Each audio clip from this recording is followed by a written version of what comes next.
मंगल भवन मंगल हारे, द्रवहु सुदशरथ अजिर बिहारी। सब जानत प्रभु प्रभुता सोई, तदपि कहें बिनु रहा न कोई।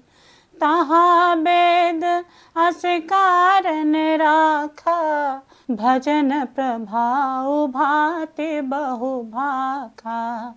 एक नीह अरूप नामा, अज सच्चिदानंद परधामा। व्यापक विश्वरूप भगवाना, तेहि धरि देह चरित कृत नाना। सो केवल भगतन हित लागे, परम कृपाल प्रणत अनुरागी।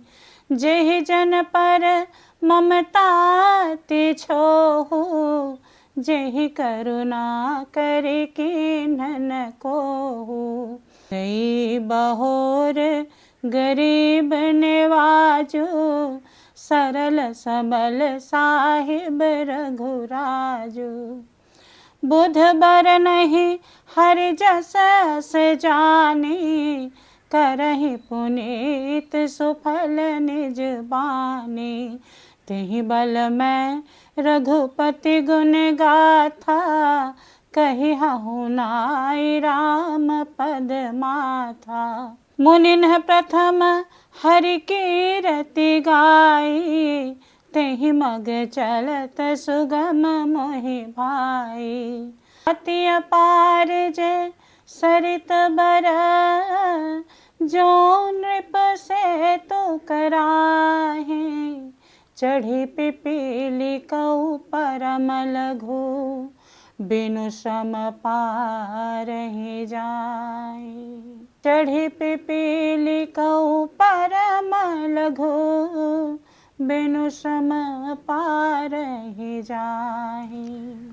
सरस्वती जी, शेष जी, शिव जी, ब्रह्मा जी, शास्त्र वेद और पुराण, ये सब नीति नेति कहकर जिनका गुणगान किया करते हैं। यद्यपि प्रभु श्री रामचंद्र जी की प्रभुता को सब अकथनीय ही जानते हैं, तथापि कहे बिना कोई नहीं रहा। अर्थात भगवान की महिमा का पूरा वर्णन तो कोई कर नहीं सकता, परंतु जिससे जितना बन पड़े उतना भगवान का गुणगान करना चाहिए। थोड़ा सा भी भगवान का भजन पूजन मनुष्य को सहज ही भवसागर से तार देता है। जो परमेश्वर एक हैं, जिनके कोई इच्छा नहीं है, जिनका कोई रूप और नाम नहीं है, जो अजन्मा सच्चिदानंद और परम धाम है, और जो सब में व्यापक एवं विश्व रूप है, उन्हीं भगवान ने दिव्य शरीर धारण करके नाना प्रकार की लीला की है। वह लीला केवल भक्तों के हित के लिए ही है, क्योंकि भगवान परम कृपालु हैं और शरणागत के बड़े प्रेमी हैं, जिनकी भक्तों पर बड़ी ममता और कृपा है। जिन्होंने एक बार जिस पर कृपा कर दी, उस पर फिर कभी क्रोध नहीं किया।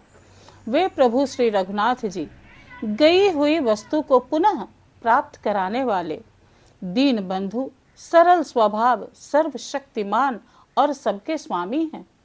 यही समझकर बुद्धिमान लोग उन श्री हरि का यश वर्णन करके अपनी वाणी को पवित्र और उत्तम फल देने वाली बनाते हैं। उसी बल से, अर्थात उस महिमा का यथार्थ वर्णन नहीं, परंतु महान फल देने वाला भजन समझकर भगवत कृपा के बल पर ही मैं श्री रामचंद्र जी के चरणों में सिर नवाकर श्री रघुनाथ जी के गुणों की कथा कहूँगा। इसी विचार से वाल्मीकि, व्यास आदि मुनियों ने पहले हरि की कीर्ति गाई है।